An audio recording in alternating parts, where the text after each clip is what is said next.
a man is wicked because his thoughts are wicked. A man is evil because his thoughts are evil. And a man is holy because he thinks pure thoughts. So the thoughts you think will determine the way you live, how you relate to people, how you react and respond to situations and circumstances of life. What you say, how you say them, what you do, how you do them, how you live your life generally, it depends on what you think. And so God said it's important that you forsake your ways. But to forsake your ways, you must turn from the thoughts, because it is the thoughts that make you live that way in the first place. So in verse 8, he said, "For my thoughts are not your thoughts, neither are your ways my ways." I don't know if you're getting it. In other words, because your thoughts are not my thoughts, definitely your ways can't be my ways. If my thoughts produce my way of life and I'm not thinking the thoughts of God, that means I cannot manifest the life of God. So to manifest the life of God, I've got to think like God, to be able to live like Him, to be able to respond like Him, to be able to react like Him. My thoughts are not your thoughts, neither are your ways my ways, saith the Lord.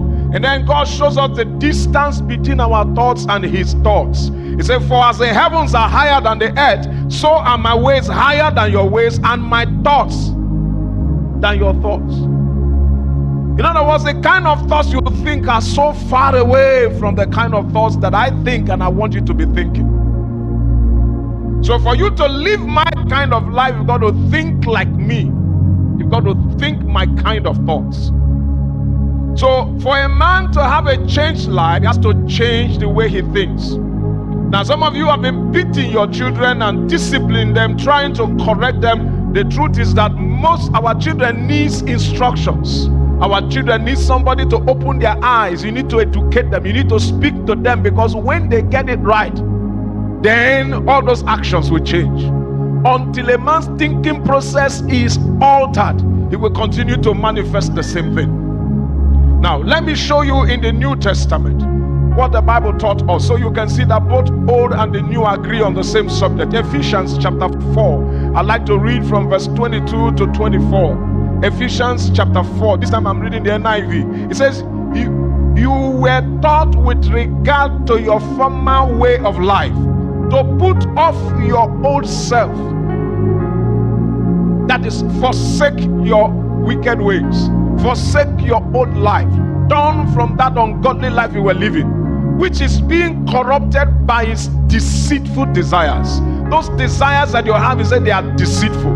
Verse 23 says, to be made new in the attitude of your minds. To be made new in the attitude of your minds. In other words, to change the way you think, to be renewed in the spirit of your mind. Verse 24, and to put on the new self, created to be like God in true righteousness and holiness. 3 basic steps in 3 verses. Verse 22 says, drop the old life, put off the old self. Forsake your wicked ways, as Isaiah put it. Verse 23 says, be made new in the attitude of your mind. Change the way you think. Be renewed in the spirit of your mind, depending on the translation that you're using. In other words, you cannot be thinking like you used to and live a different kind of life. And then verse 24 says, put on the new self. Put on the new life. Put on Christ. So you see, in between putting on the old life and putting on the new life, there must be a change of thoughts. In other words, you cannot be thinking like a sinner and live like a saint. You cannot be thinking like a wicked person and live like a holy man. It is the thoughts that you think that determines what you are going to manifest. So if you are going to see a changed life in your marriage, a changed life in your relationships, a changed life in your work life, a changed life in every area of your life, then your thoughts must change. The way you reason must change. Your perception to life must change. The perspective from which you view life must change. If you continue to see and reason from the perspective of an African man or a Nigerian man, your results will always be the same and your life will be messed up.